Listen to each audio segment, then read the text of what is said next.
I promised a bunch of you guys I would start shooting some behind the scenes videos, and I want to shoot one today on a sleep experiment that I've been running on the last 3 days on a new sleep app that I was using to, what their claim was that it would improve the amount of REM sleep that I got per a night. And REM sleep is super important in terms of talent development and performance, because the more REM sleep we get, the faster we can do motor skill acquisition, which is a really big deal when it comes to learning in terms of sports, in terms of training, in terms of a variety of different things. So I thought it would be a worthwhile experiment for me to check out.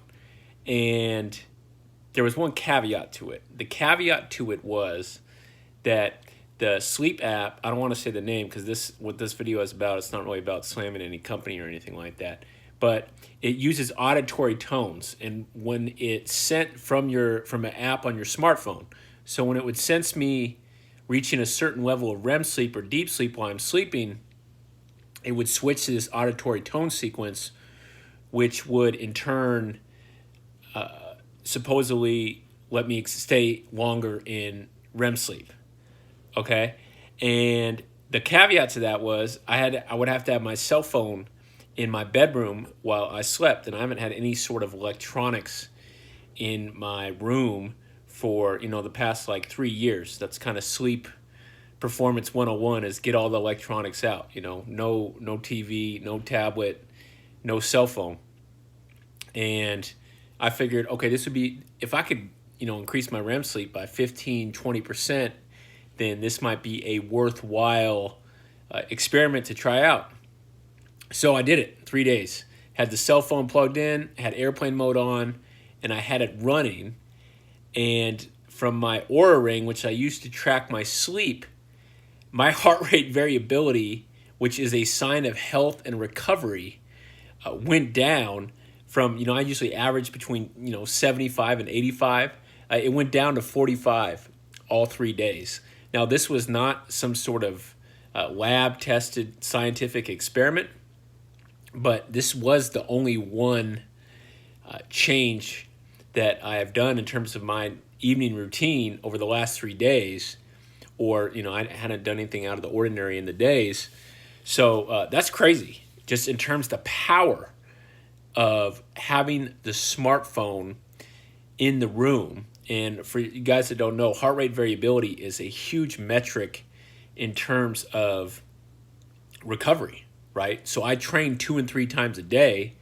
I sprint every day.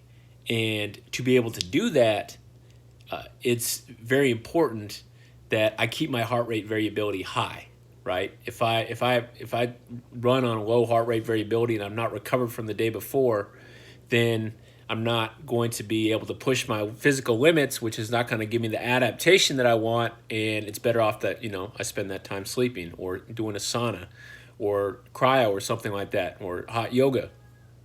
But just kind of the main focus of this behind the scenes video is, one, prioritize your sleep, please. It's so important in terms of your performance.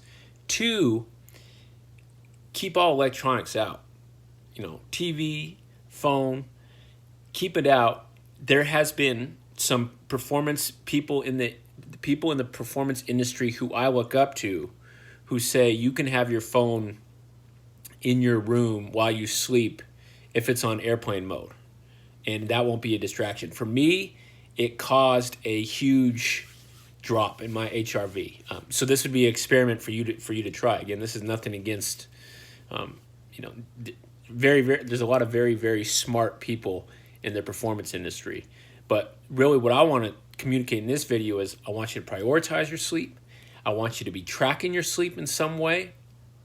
And just from personal experience, just heads up on the app, it did not increase my REM sleep. So all it did was drop my heart rate variability by about 40%. So I'm going back to no electronics.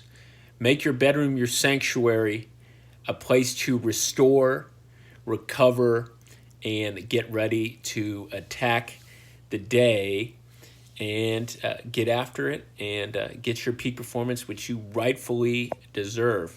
Okay? So I want to keep these behind the scenes videos going. Like, comment, share, subscribe, and I will talk to you guys soon.